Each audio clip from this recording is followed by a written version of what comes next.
Now, I don't really want to talk about Burma history tonight because it's complicated and I'm not an expert and it would be off topic anyway, but you guys know it's been a military government for about the last 60 years or something like that. And there have been lots and lots of coups, and although tourist visas have been available almost all along, travel there is really, really restricted.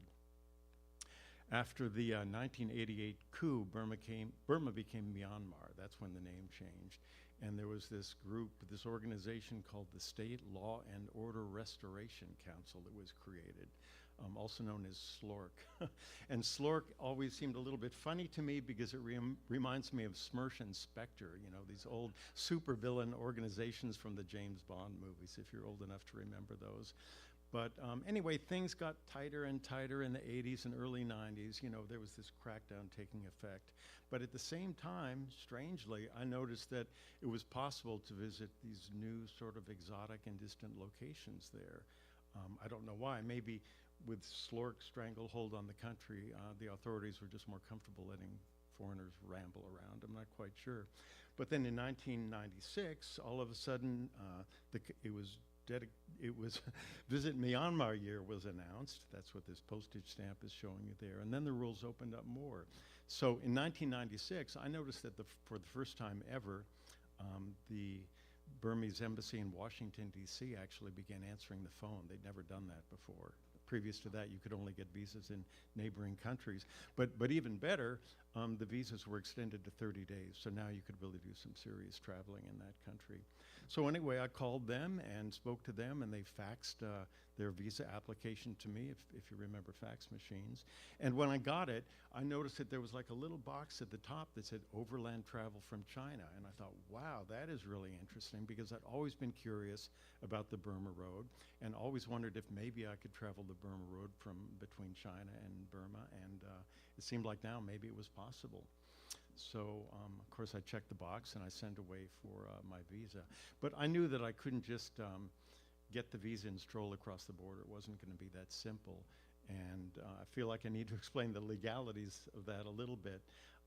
Traveling on the China side was no big deal. It was pretty easy. And just like a foreigner visiting America, you could just get a tourist visa for China and fly in. And then you were pretty much free to go anywhere you wanted within the country, you know, except for Tibet and parts of Xinjiang. But Burma was a whole different situation. The area of Shan State that the Burma Road passes through just had all kinds of problems. There were insurgent activity there, and it was like a wild west with smuggling and drug production. And it was tough to get in. It was really, really tough to get in. And for about 10 years, I'd been researching that area and trying to wonder if I could ever visit Shan State, that part of Shan State. And I'd never heard of any Westerner making that journey. It was just very, very strictly controlled. So I knew that for the Burma side, I'd need a special permit and a guide and probably prearranged transportation also. So I checked around, and in this British guidebook, I found that there was a Canadian travel agent up in Edmonton who specialized in travel to Burma. And I called him and explained to him what I wanted to do. And he said, yeah, I think I can help you set that up. He had pretty good contacts in Rangoon. And so he called them, and sure enough, within 2 or 3 weeks, my trip was approved. So that was the pass that was issued to me. And as you can see, you know, it has a lot of exotic signatures and stamps on it. I was completely thrilled to get it. I was very surprised to get it too. I think that Visit Myanmar Year was probably the biggest factor. But I think also that sometimes the best thing in life is to have a little bit of good luck. And maybe some general or minister was just in a good mood when my application hit his desk. I don't know. But anyway, it worked out, and I was thrilled, and it cost all of $705, which, looking back now, seems like an incredible bargain for a trip like that. But still, even with the permit, I knew that there might still be some last-minute problem crossing the border there. I mean, maybe there would be insurgent activity, maybe some new minister would come in, or things would change. You know, it was still kind of a question mark. So I decided the best thing to do was to travel the Burma Road backwards. I would start on the China side and work my way towards Burma, opposite the direction that all the trucks had gone during World War too. And the reason for that was, well, there were a few reasons, but all the big mountains were on the China side, and the Salween River was there, and the Mekong was there. So I figured that even if I got to the border and they said, no, you can't do it after all, at least I'd have seen most of the good stuff on the China side. So the idea was that I would travel solo through China. I'd just go by myself and make my way to the border. And then at the border, I would meet a Burmese guide, and he would escort me over the border and help me with all the formalities, and then take me down the Burma Road portion inside of Burma. So with permit in hand, I flew to Kunming, which we're going to see in the next video here. And Kunming was a pretty interesting city. I think the video is going to come up in a minute. Kunming is in Yunnan province, and Yunnan province is kind of an unusual part of China. It's full of all kinds of really colorful minority people. There's big, big mountains there. It's a really, really interesting place. It's unlike most of China. And it was great for people watching. I mean, I just loved walking around there, and there was all this old history and cobblestone streets and these incredible old brick wooden buildings. But I returned to Kunming many times over the years, and it was sort of sad in a way because it seemed like every time I went back, more of the history was gone. And I could see wrecking balls knocking down, to me, one of the most interesting buildings there. And cranes were all over town putting up new high-rises. So it changed a lot over the years as I went back. But then I suppose Los Angeles is not much different, right? I mean, we've done the same thing here. We've bulldozed a lot of the great stuff in the name of progress. By the way, I'm well aware that these old videos are sort of home movie quality and not too much more. They're certainly not 4K. I don't think they're in the point 4K. I had this old Sony 8mm camera. I don't know if you guys ever had one of those things, but it just barely worked. When I showed up in Kunming, it already had lots and lots of miles on it. And because I'm a technician, I knew a thing or two about working on those machines, but there was only so much I could do inside of a Chinese hotel. Luckily, it kept working throughout the trip, and it never died. One of my favorite things in Kunming was a thing called an English corner, and I'm curious if anybody knows what that means. English corner? Does that ring a bell? No? Well, at that time, at least, in China, in the big parks, usually there was like a little area that was where Chinese students would go to practice their English. It was like a set time, 4 or 5 o'clock in the evening or something like that, and they would just kind of show up and speak English to one another. And if you were a Westerner, then so much the better. They would sort of try to pull you in and practice their vocabulary on you and have a real conversation with a native English speaker. So I did that a few times in Kunming, and that was a lot of fun. Because I work in the music business, I found myself talking about music synthesizers, which were a new thing then, and we talked about the sound quality of CDs versus cassettes, those old formats. I also tried to turn the conversation to be a little bit more serious, so I would ask them, what they were studying and what kind of work they planned to do and sort of what their hopes and dreams were. China was changing a lot back then, and I was curious to, get a little bit serious with those guys. I also had a kind of a smart-ass question that I asked them a lot of times after I'd got to know somebody a little bit. I would say, "Excuse me, are you a communist?" Unfortunately, that question didn't go over really well. Generally, I just sort of got a nervous laugh, and they would change the subject. And I'm not entirely sure why. I mean, it's a communist country, so it seems like there shouldn't be that much shame in admitting that you're a communist, but for some reason, nobody ever did. Well, after a few days in Kunming, it was time to get moving and actually travel the Burma Road. Although, of course, none of it resembled really that road that you saw in the old newsreel that we saw there. But I figured I would do the first part by bus. So I made my way to the Kunming bus station, which was very, very confusing. Nobody spoke English there. There were no signs in English. It was a little bit of a struggle to figure out what was going on. But, finally I got myself a ticket and I got on the right bus. The good news was that the bus left on time. The bad news that everybody was chain smoking the whole time, which put me off a little bit. And I thought, wow, okay, this might be a long 8-hour ride. But actually, it was quite great. Right after we left Kunming, there were 4 policemen that pulled us over. And I could see my fellow passengers behind me were kind of going, wow, what's going on here? But it turned out the only reason they stopped us was that they wanted us to take on a couple more passengers. And it was a father and his young daughter. So they climbed on board. And right after they got on, I looked around and I could see that the dad was sort of like elbowing her and saying, come on, go ahead, it's all right. I wasn't really sure what was going on, but what happened was she made her way up to the front of the bus and she grabbed a microphone that was up there on the dashboard and started singing songs for everybody. So this sort of turned into a rolling karaoke journey, but it was really better than that. It was no background music, it was just people singing a cappella. So I'm going to show you another video here with the sound up, with a little bit of that singing with a young girl and another guy who came on later. That's not so let's see if they can rewind. If they can't, we'll just move ahead. There.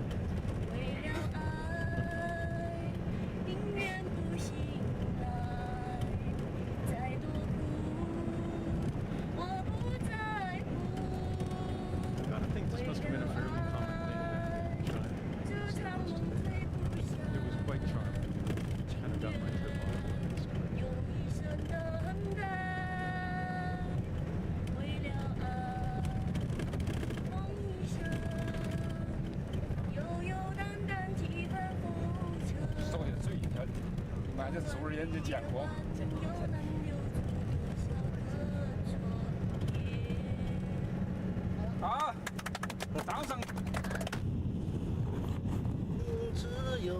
Now we have this view.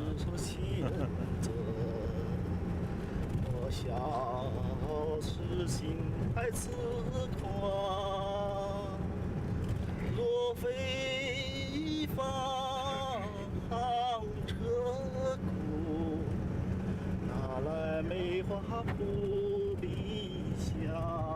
Most of these people back there, maybe you can tell, I mean, they're not really common Chinese faces. 刚叫人生死相许，说人间多少故事。 I don't think so. If there were, I doubt that anybody would. 谢谢。 So hey, pretty great stuff, right? Open road, blue skies, people singing local music. You know, what more could you want on your first day of a Burma road trip? I think both of those are love songs, although I don't speak enough. I couldn't tell you exactly how they translate.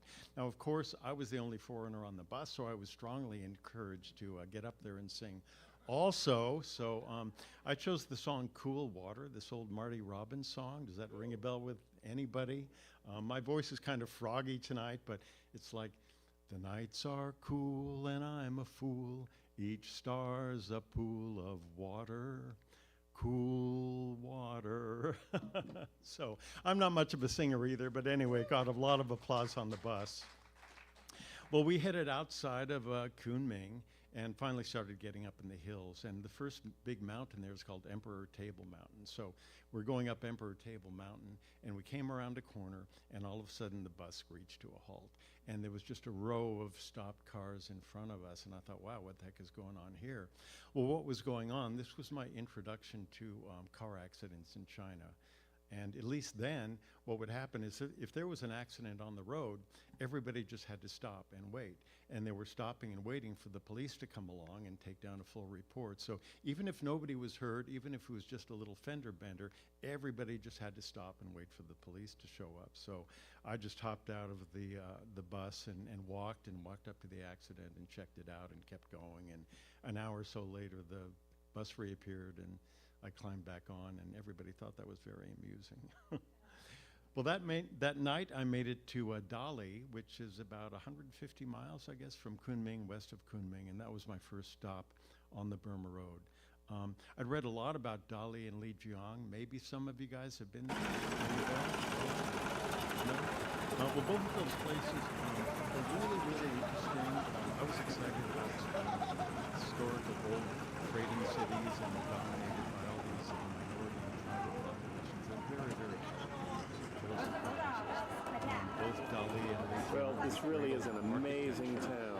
Framed by these Well, I was sitting having breakfast. It was like And carnival. really, There's so many people, so many things passing in front of me. It's really an experience being here.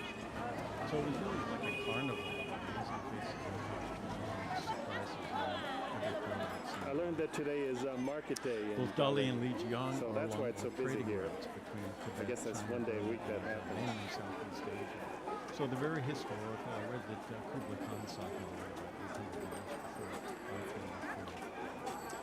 Dali was founded as a kingdom about 1,000 years ago, and walking around I really felt the history around there. It was an important market town on the southern Silk Road also, and it was a milestone on the Burma Road. There's this narrow lane that sort of passes through the town there, and big, huge gates on either side of the city. Just very, very cool to explore. Although Dali was a happy place for me, the saddest experience of my trip took place there too. And a minute of it appears in this video here, but when I saw what was going on, I turned my camcorder away. What happened was I was walking down this narrow street that you see here, and there was this young handicapped girl. And she was struggling to get across the street. She couldn't walk. She could only crawl on her hands and knees.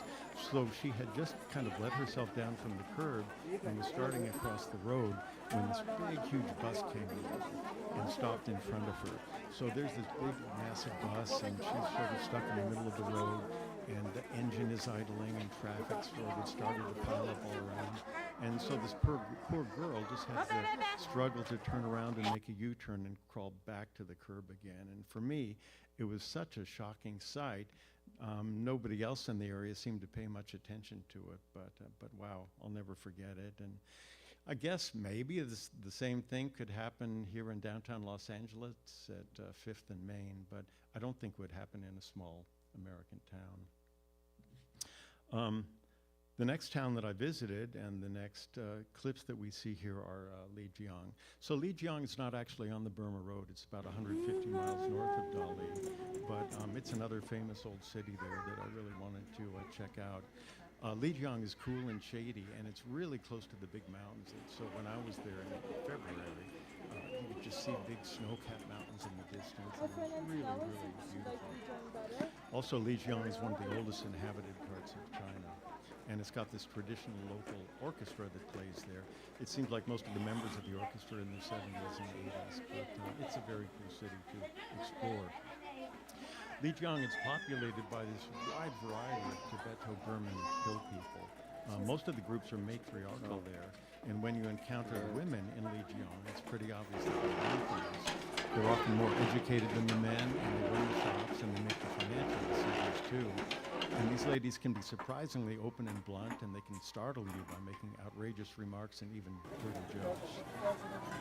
There was this guy named Peter Goulart, and he was a Russian-born explorer who lived near Lijiang in the 1950s. So he wrote extensively about the area, but he wrote about this group called the Liu, whose women took it to a whole other level. So he wrote that among the Liu, property was only owned by women and only passed on from mothers to daughters, but never sons. Most of the women kept several men in the household, but they never actually married. And these men could only stick around as long as they pleased the women.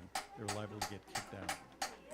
Then he wrote that when Tibetan caravans came through town, the women would huddle up and sort of, pick out which of the Tibetan guys they wanted to spend the next few nights with and tell their, pseudo-husbands to take off for a few nights. But then his descriptions of the men were even better. He wrote that the men there put rouge on their lips and powdered their cheeks and sometimes came to him for perfume and powder and cheap jewelry to wear. So I still cannot get over the idea of these Himalayan mountain men wearing perfume and makeup and groveling to their wives. And when I was there on a later trip, I tried to organize a trip up to see the Liu, but unfortunately I learned that it would take 5 days of walking through the mountains, 5 days back, and it would be very complicated to organize, so it never worked out. Now while I continue, the booth there is going to show some pictures of different minorities from that area. Many of these groups, which are now scattered all around Asia, actually originated in these parts of China, all of these tribal groups. And in fact, the original Thai people were from this part of China too. They migrated down to Thailand about 1,000 years ago. But there are pockets of these Thai groups in remote places in India and China. And I was surprised to find that as a Thai speaker, a halfway decent Thai speaker, I could actually have conversations with people in Thai, like even in remote villages in India, because they just had scattered, you know, all over the place there. There were several other Western authors who lived in the area and researched it. There was a guy named Joseph Rock. He was an American botanist and naturalist, and he lived there and wrote lots of articles for National Geographic in the 20s and 30s. And I kind of wonder if maybe Joseph Rock was a member of the Adventurers Club or maybe attended one or two meetings. I wouldn't be surprised. Well, after Lijiang, I hired a car to return down to the Burma Road, and there was another accident on the way. And this one was actually quite entertaining. I made a video of that one, which they're going to show you, I think, in a minute here. That was actually a pretty cool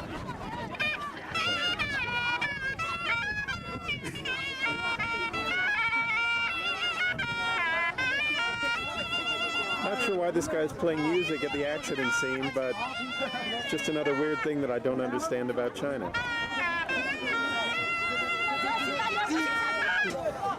The guys are trying to push the smaller vehicle out of the way here. He was carrying all those tree branches. I think he just got stuck in the driveway on the side of the road or something. Notice all the pack animals. Lots and lots of pack animals in China.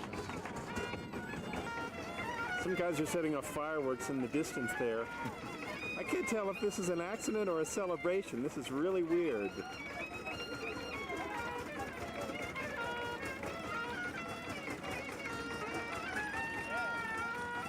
a minute, you're going to see some diagrams. There are the diagrams.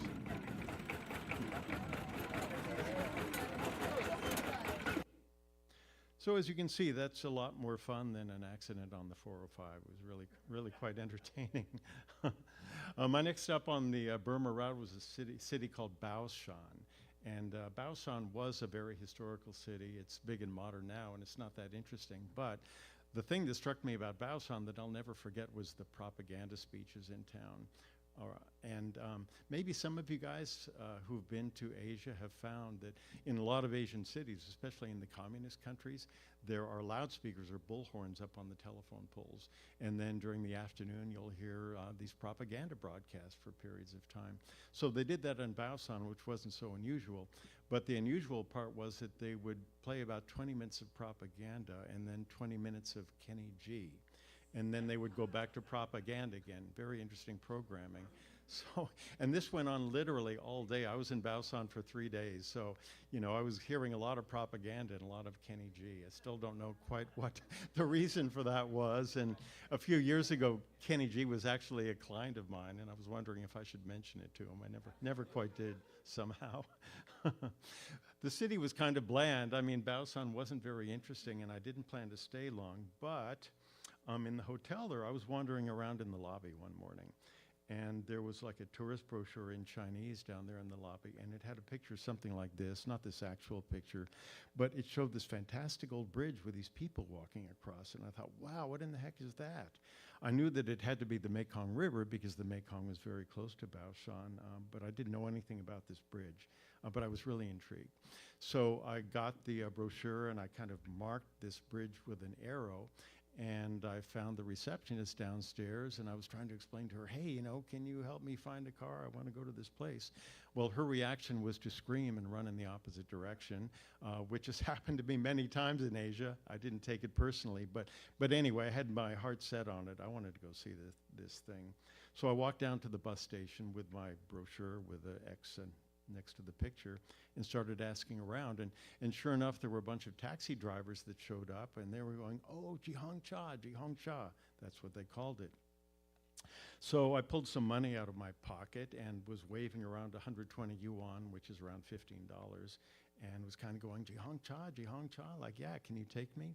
And they all started laughing like it was the funniest thing in the world, but this one driver just looked at me and said, let's go, just like that, which I think if you're in search of adventure, maybe those are the two most beautiful words in the English language. So I followed him to his car, and we took off.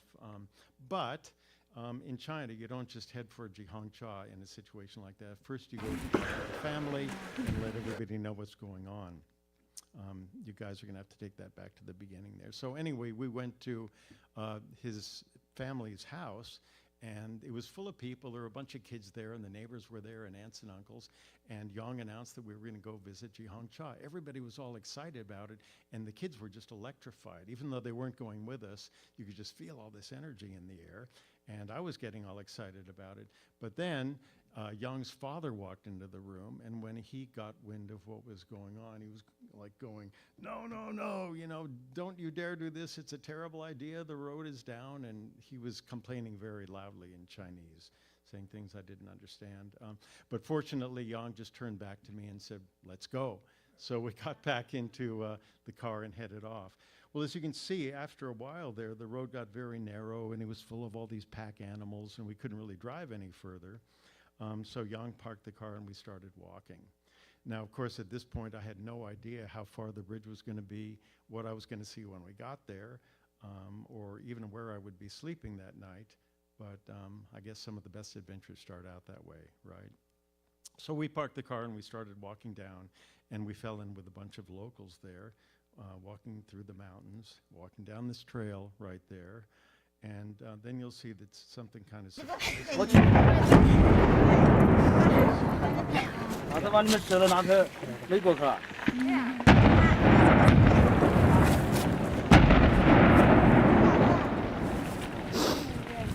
that got our adrenaline flowing. And no, it wasn't like unexploded ordnance from World War II or anything. It's just that they were building a new road on the other side of the canyon, but it certainly woke everybody up. And so after that, we continued down, and you could see we had kind of more of an entourage at this point. There were a whole bunch of locals, and there were people carrying chickens, etc.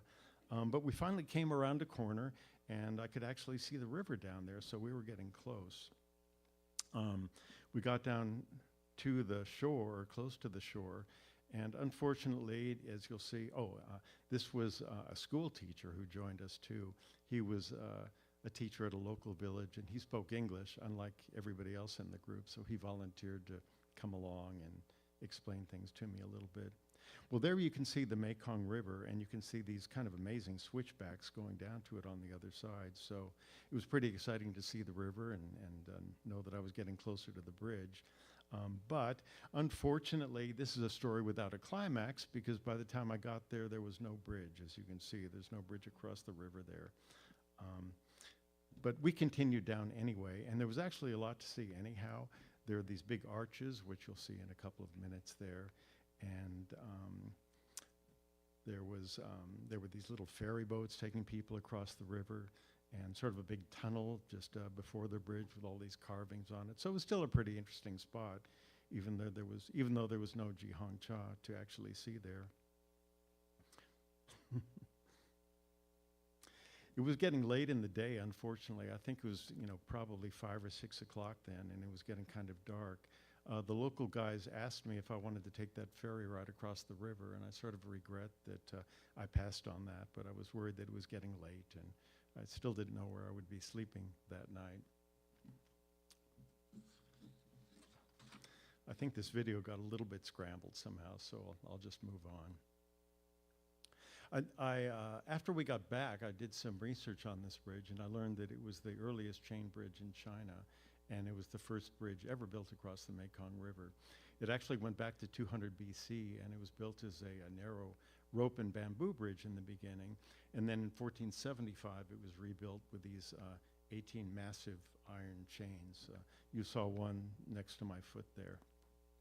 I read that in the Silk Road days it was crossed by elephant caravans, armies, the emperor of the Ming Dynasty, and Marco Polo, but not me, unfortunately, because the Mekong floodwaters had taken it away about 10 years before I showed up. We have another picture here of some of these inscriptions that were on the cliff next to the bridge. Yeah.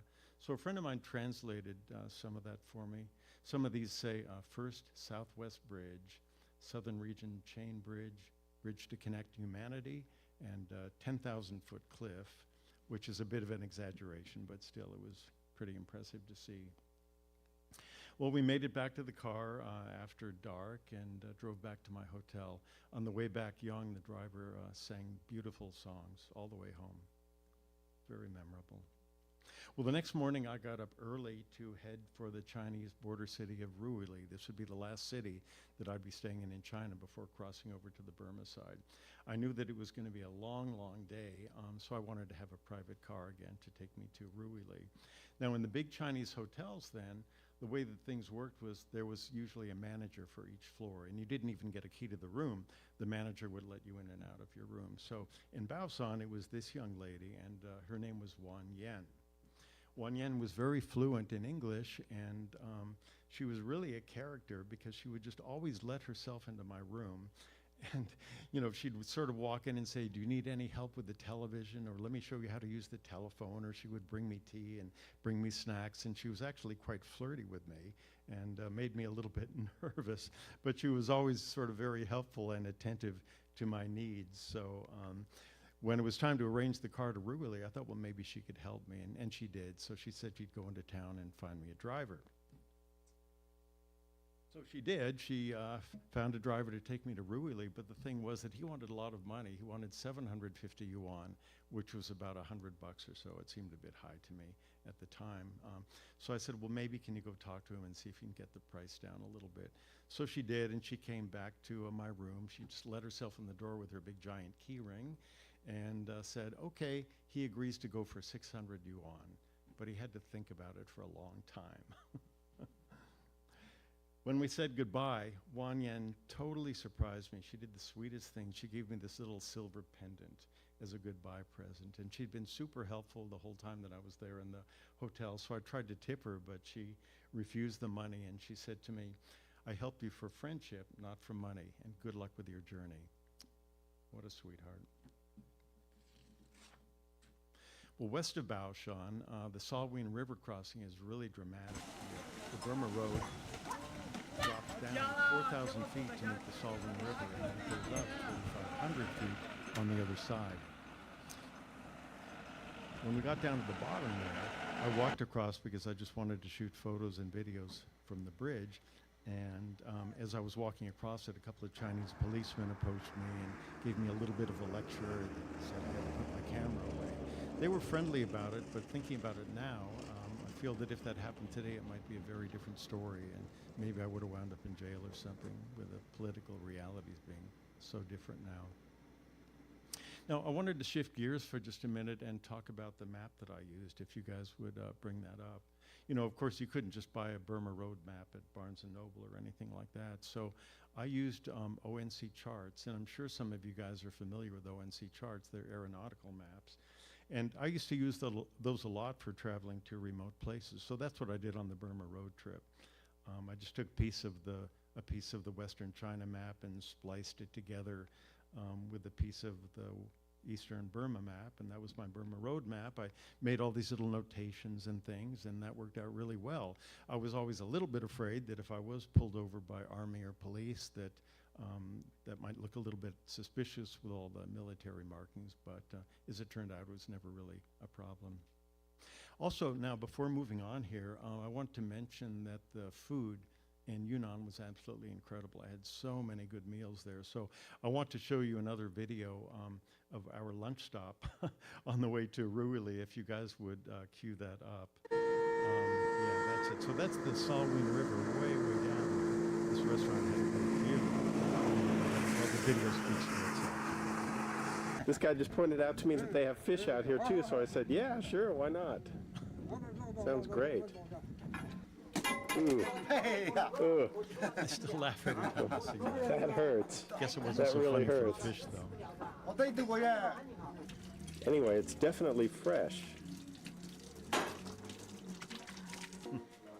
guess we have to weigh the fish and see how much it costs. Scale. I wonder if they're still filming that. Maybe I should have asked first.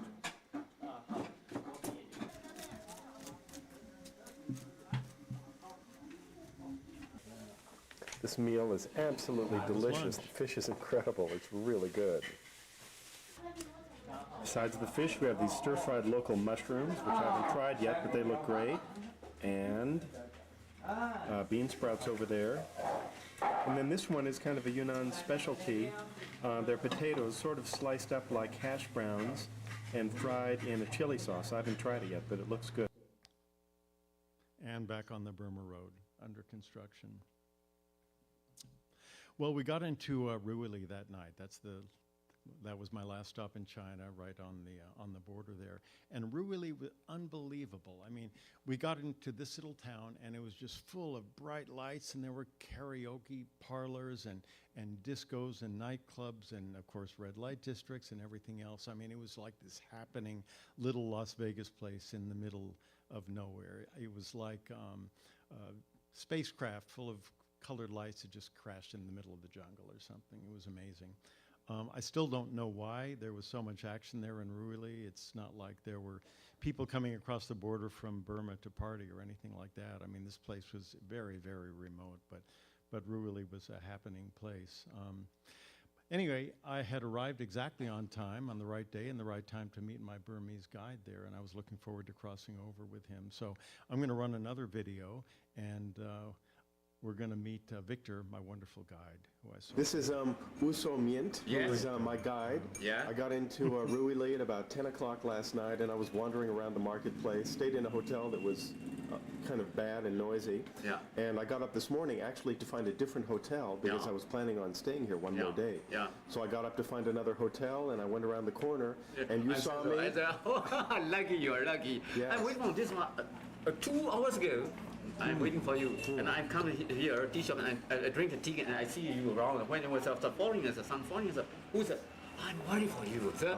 So now I'm happy. Well, I'm glad. I'm Yeah, glad. So see today what we're it brings down crossing this to guy. Muse Yeah. on the other side of the river. Yeah. And then we will stay in a small motel there in Muse, and I'm Yeah. going to rest a little bit Yeah. and maybe do a little bit of sightseeing, and then tomorrow we Yeah. go to Laosio. Yeah. Good. Well, I'm looking forward to it. Very, very good trip. Yeah. Yeah. By night, Ruili was the noisiest place I've ever been in my life. There were discos blasting with these huge sound systems, outdoor karaoke bars by the dozen with these huge, like megawatt PA systems set up, and it was just loud, loud, loud.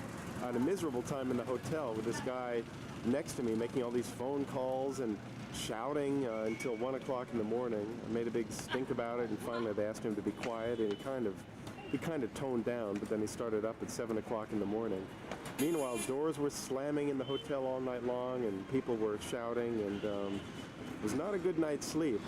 I had hoped to go out this morning and find another quieter hotel and just have a rest day, but it seems that the border pass expires after 12 o'clock noon, so we have to cross the border before noon. Then we're going to take a rest day in Muse on the Myanmar side of the border. So as 43-year-old me explained back there, we had to cross the border by 12 o'clock. So I hustled upstairs to wash and pack and get myself together and ran back downstairs again. So in the lobby, there was Victor, and there was this new lady, this sort of imposing Chinese woman that I named Mrs. Pink. You'll meet Mrs. Pink in a minute. She was hard at work. I mean, she was like making all these phone calls on my behalf and trying to head off problems and just sort of smooth the way through all the checkpoints that I would encounter, and just kind of generally problem solving as only a Chinese woman can.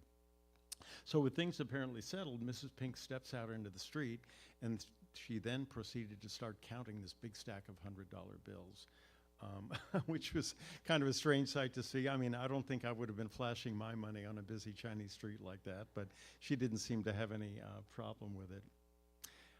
I wondered like what all the cash was about. I remember that my trip on the Burma Road was only costing $705, so I don't think it was bribe money to help me across. I guess she was just doing some black market deal with somebody on the other side. So anyway, we headed out, and it was me and Victor and Mrs. Pink and the driver, who I called Mr. Quiet because he hardly ever said anything, and he never wanted me to photograph him. But whenever we hit a checkpoint in Burma, after getting onto the Burma side, or whenever we had to deal with an official, Mr. Quiet would step out and do all the talking then. and it always worked. So I think he must have been military, and I think that maybe besides helping me through all these checkpoints, maybe he was keeping an eye on me in case I was more than just some eccentric American traveler. Leaving the China side was pretty complicated. There were actually 3 or 4 checkpoints before we got to the border, but Mrs. Pink did a good job of getting us through all of those. And then the immigration guy on the China side, when I finally got my passport stamped, he seemed actually a little bit hurt or a little bit sad that I'd only been in China for 2 weeks, so I promised him that I would stay longer next time. On the Burma side, it was much more casual, and each of the guards there insisted on shaking my hand, but there was a whole lot of paperwork to do, so they wound up holding my passport overnight. We don't like it very much when that happens, but I did get it back as promised. These scenes here are in Musée, so this is on the other side of the border, and we're in Burma now in this video. And you can see these guys are making roti, which is a popular snack there. I'd hoped to spend a few days, or at least one day in Musée, just sort of exploring and getting to know the city. It was really, really an interesting area, and I wanted to hang out there a little bit, but Victor said, no, we can't do that. It was a shame because there's actually a lot of history around there. For one thing, there was this American doctor and missionary named Gordon Seagrave. Maybe some of you guys know that name, I don't know, but he had operated a medical clinic around there in the 1940s. But he also might have been doing some spying, I think. He was arrested in 1950 and thrown in jail for aiding local rebels. So I was sort of hoping that we could cruise around and maybe find his old medical building, but that just wasn't possible. I really liked Victor. You could see what a friendly, outgoing guy he was, and he was a perfect guide. But he made it clear that on this trip through, on the Burma side, everything would have to go totally by the book. I'd have to be on my best behavior at the checkpoints, no pictures of sensitive areas, none of that nonsense. And then he also said that we would have to reach Lashio, which was the day's destination, by 6 o'clock that evening. So I kind of teased him and I said, gee, Victor, why is that? Is that when the fighting starts? But he said, no, at 6 o'clock the city gates closed and nobody could enter or leave the city.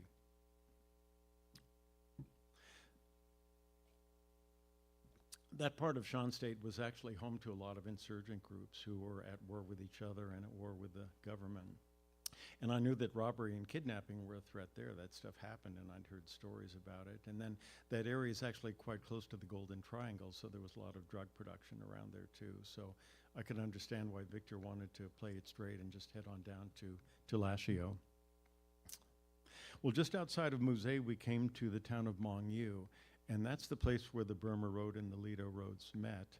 I showed you that picture earlier in the talk. So the next still that they're going to show, I hope, is, there we go. So that's the original picture of that, the Lido Junction, so to speak. And that's what it looked like when I was there. There was like a little tea stall with local people selling snacks. Now, maybe some of you guys have heard about these huge scam centers that have been operating in Burma for the last few years. They've been in the news, and some of these scam centers, I mean, they're like big industries where thousands of people work. They're like these huge complexes, and all the guys who are employed at the scam centers and women, they're like virtual slaves because they themselves were scammed into coming there, and they showed up with the promise of good jobs, then got their passports taken away and were just forced to stay and work. So a lot of those places, a lot of these complexes were in Musée, right in the same area here, across the border from China. Of course, back in 1996, none of that stuff existed. Now, just outside of Musée, I stopped to take photos of the countryside when 2 guys on a motorcycle pulled up and started talking with me. So in this next picture here, this gentleman was sort of interesting. He introduced himself to me in perfect English and said, some people are growing opium in this area. It's an interesting area, but there are some funny things. And that was pretty much how I felt about it too. Well, our car was an old Russian Lada, and it managed pretty well, but the road was incredibly rough. A lot of the road surface was rough cobblestone, but then in other places there were like these big egg-shaped stones that stuck up in the air. So if you can imagine driving over like thousands of gigantic iron eggs standing up vertically in clusters in an old car with shot suspension. That's about what it was like. At one point, we passed this area. It was kind of like this weird place with all these narrow cone-shaped hills. And then sometimes we drove into dust storms and the visibility dropped to nothing. And then in some place we saw karsts. Maybe some of you guys know what those are, but these are these kind of strange limestone formations that you see in some parts of Southeast Asia. It was really interesting to drive through that part of northern Shan State, and it was completely different from Burma. Most of it was just wilderness with small scattered villages and not too much else. And there was hardly any other traffic at all on the Burma Road. We were just kind of alone there. We crossed these little bridges, but they were often just rough planks like that one. And then there were Old Bailey bridges that had somehow survived from World War II. And the few vehicles that I saw on the road, a lot of those were just old military trucks. So it sort of felt like the old Burma Road days there. At each of the 7 checkpoints that we went through that day, the officials were always kind of wary at first, but then after seeing our documents, they'd relax a little bit, and usually one of them would come out and chat with me. By the way, one strange thing about Burma is that in Burma, people drive on the right, but also the steering wheel and the pedals are on the right. So it's very weird, you know, the driver is sort of right over the curb, and if you have to pass another car, like on a busy road, it's really, really hard to do. Just another strange thing about Burma. Victor was really a great guide. I liked him a lot, and he was full of stories, and he seemed to be enjoying that road trip as much as me. At one point, he asked me to take out my camcorder because he wanted to talk about the Sabwas, or the princes that used to control Shan State. So what he said was, for hundreds of years, the Sabwas ruled this area. They were very wealthy and powerful, and they owned most of the land.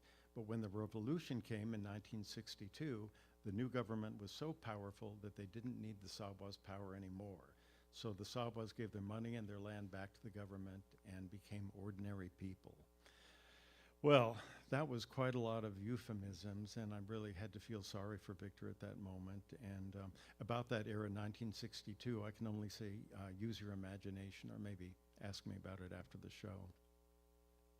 Well, anyway, we made it to Lashio before 6 o'clock, before the gates closed, and Victor showed me around town, and he introduced me to his family there. I really wanted to stay a few more days to explore Lashio. It was a pretty interesting city. That's Lashio on the video there. So Victor was kind enough. He tried to phone Rangoon to extend my permit, but unfortunately, insurgents had cut the phone lines, and he wasn't able to get through. So I'd have to leave on the train the next morning. Well, I got up super early that next morning and walked to the train station with Victor in the dark. So in this video, believe it or not, that's the inside of the train station lit by candles. They only had electricity for a few hours a day. And I don't know if you can hear it, but there are Muslim prayers in the background there. There's a big Muslim population in Burma, and there are mosques in most cities there. It was still dark when we pulled out at 5 o'clock, so people lit candles on the train cars too.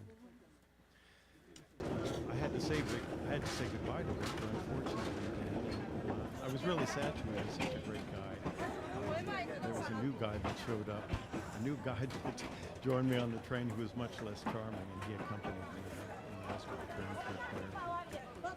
This Lashio to Mandalay train line, it has stopped running. It's no longer going, but it was legendary to Burma travelers and train buffs, mainly because of this giant bridge called the Kulka Viaduct. I don't know if any of you guys have heard of that, but the Kulka Viaduct was this huge bridge that went across a canyon there. It was built in 1899 by an American contractor, and at the time, then, it was the longest and the highest railway bridge in the world. So I was pretty excited about seeing that. But the whole train ride, that day was really quite amazing. The track is in terrible condition. So I think our train took like 14 hours to go 173 miles. You could ride a bicycle faster. And the train is full of all these sharp curves and switchbacks, but the weirdest thing was that the track sort of has all these dips and rises in it. So when people rode on that train, all the train cars would sort of bounce up and down, making this terrible racket, but also the people would be lifted out of their seats and then come crashing back down again over and over and over again. So, you know, that was sort of fun for about the first half hour, and then very exhausting after that. That train route wasn't really part of the Burma Road, but, you know, it had carried the war material to Lashio then. Now, when we approached that Goktek Viaduct, the new uncharming guide warned me. He said, well, you can't take any pictures of it. You know, you might be arrested. There could be big trouble. But then he sort of confided and said, but if you hide the camera and you're discreet about it, it'll probably be okay. Typical Burma. So I did that. I took out my camcorder and I sort of hid it under my jacket and leaned out the window and tried to get some video, but it came out very poorly, and I won't insult you guys by showing it tonight. It was a pretty great train ride, though. We approached the bridge, we went into this pitch black tunnel, and then emerged from the tunnel and sort of crossed this big, huge bridge at walking speed. I think we have some pictures of it, if we can show those. Yeah, so that's that viaduct under construction.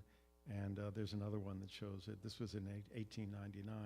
And then the next one is a picture that I took right after we sort of came around the corner past that viaduct. But like I said, unfortunately, it's closed now and it's not running anymore because of the war there. So we crossed the bridge and we started bumping and roller coastering on towards Mandalay. Now, in spite of Rudyard Kipling's famous poem, Mandalay doesn't have any flying fishes and the dawn there doesn't come up like thunder. And to me, Mandalay has always been kind of a dusty and boring town. So I hopped off in a city called Mamio, which was just before Mandalay.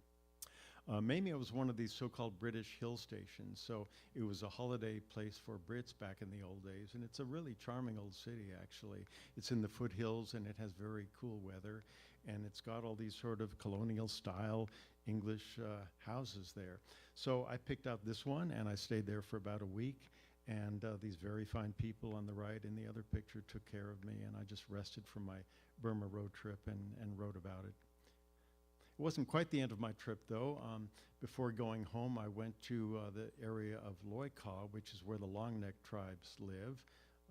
That would be a whole other presentation, I think, but it was very interesting to spend time with them. Really interesting, surprising group of people. And then I spent a few days in Rangoon before heading out again.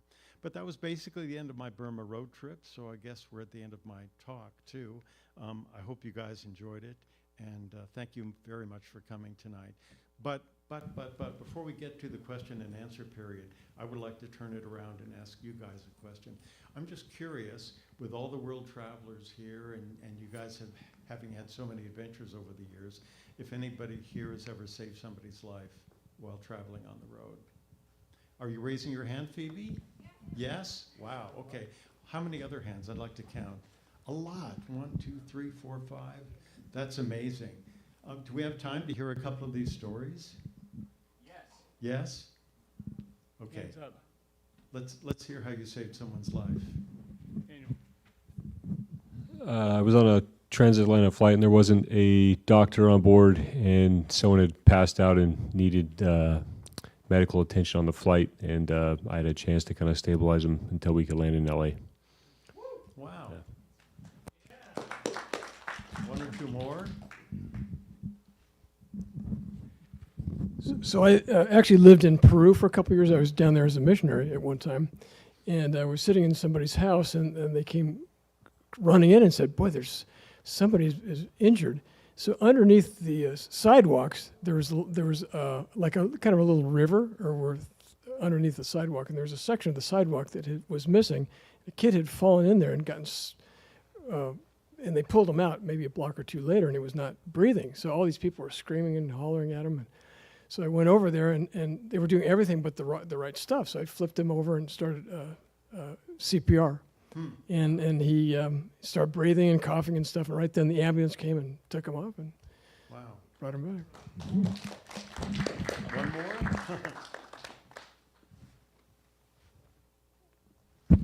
Okay, one more.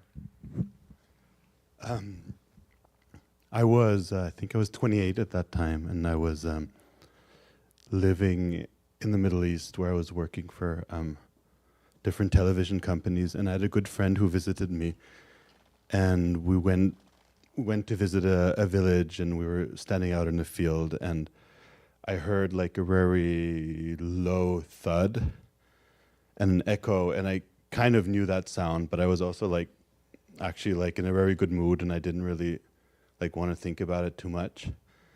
And then at some moment I looked up, and it was from a rocket, and it was not coming towards us. It would have maybe hit like 200 feet away, so nothing to be like too nervous about.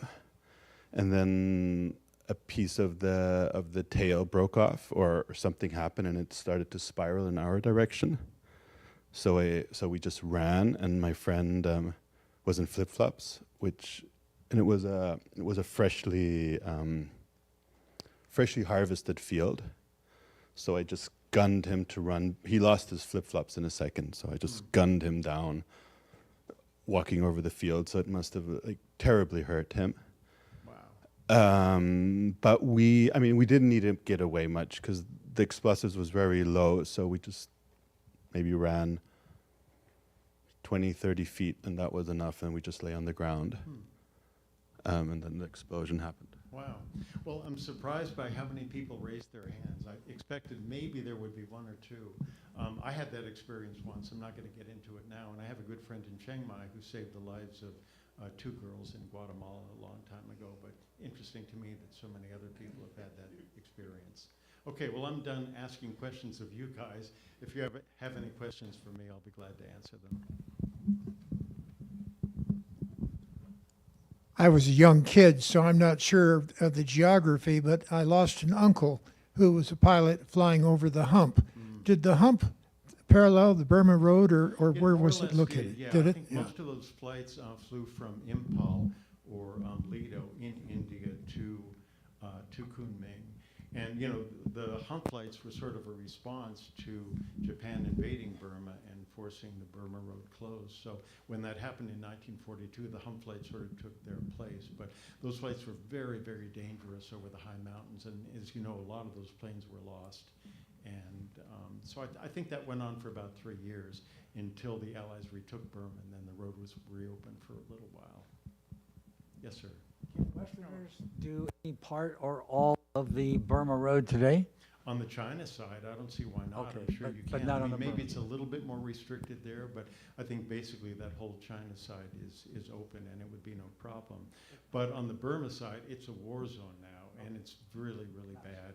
And I think it would just be totally impossible. In fact, Lashio, that town that I was in, was captured by this group called the MNDAA, a rebel group, and so it was completely cut off from the rest of Burma for the last few years. And I think just recently, because of Chinese pressure, that rebel group gave Lashio back to the junta. But really, that whole area of Shan State, there's like 12 or maybe 16 different insurgent groups that are fighting there, and it's just totally impossible to get into those areas now. Sir, yeah. You mentioned some folks that spoke perfect English in Western China or Burma. In Burma, yeah. And there are not many people who do that, and most of them have special education or... In Burma? Well, I'm wondering, when friendly people come up and they speak your language in a dictatorship, are they from the authorities? How often did you get the feeling that they were... You know, Burma had been a British colony, so first of all, there was a tradition of English speaking there. That's one reason. But also, I mean, because the country is in such a desperate situation now, a lot of people want to leave. I mean, now I'm talking about modern times. But, you know, because of that, for a lot of people, their passport out, their only way out is to be able to speak fluent English, and then maybe they have a chance of getting a job in the outside world. But I think maybe it's also just, you know, sort of, it's still taught in the schools, I think. English is still taught basically in the Burmese schools. And English language books are very popular there too. So there are a lot of different reasons for it, but there's a tradition of English speaking in Burma. Unlike China, where it was very rare to find people who spoke English, at least in that part of China. Anybody else?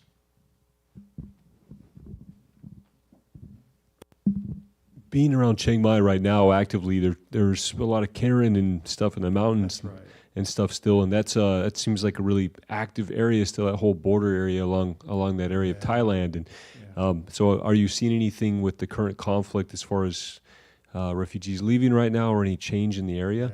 Yeah. I mean, Chola and I have both noticed that there are lots and lots of Myanmar people coming to Thailand now. And I think there's something like 70,000 refugees that are alongside the border waiting to cross over. Unfortunately, when all the money was cut from USAID, all the medical clinics there had to close. There were 7 different medical clinics supporting those refugee camps, and they're all gone now because of the cuts in USAID, which to me is really, really tragic. But yeah, I mean, there's a long waiting list. There are a lot of Myanmar people that would like to make their way into Thailand. But even in Chiang Mai now, we're seeing more and more in the restaurants that people, I'll walk up and try to place my order in Thai to show off my Thai language, and they don't know what I'm talking about because they're from Myanmar and they don't speak Thai, and we see that quite a lot. Thank you. Don't take me wrong. Thailand is a third world country. But when we travel in Myanmar or Burma together, sometimes we will go to cycling together. And then I went in some area, and I was so surprised that house will be built on the trash and all these stray dogs everywhere. And we went to visit an orphan organization, and it's so sad. So they are pretty poor right now. When I go to Thailand right now, sometimes I cannot speak with the local people because we have so many Myanmar people, and they use different accents.